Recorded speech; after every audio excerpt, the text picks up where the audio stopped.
તો આગળ વાત સાબરકાંઠાની સૌથી મોટા સમાચાર સામે આવી રહ્યા છે। ઈડર તાલુકાના પંચાયતનો ક્લર્ક 15,000ની લાંચ લેતા ઝડપાયો છે।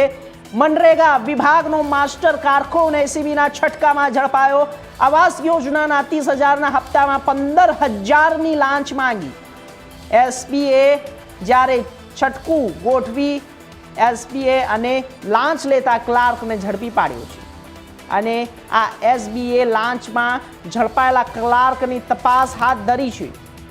મોટા સમાચાર આપને જણાવી દઈએ કે જ્યારે ઈડર તાલુકાના પંચાયતનો ક્લાર્ક 15,000ની લાંચ લેતા ઝડપાયો છે। મનરેગા વિભાગનો માસ્ટર કારકુન એસીબીના છટકામાં આવ્યો છે। આવાસ યોજનાના 30,000ના હપ્તામાં 15,000ની લાંચ માંગતા ઝડપાયો છે।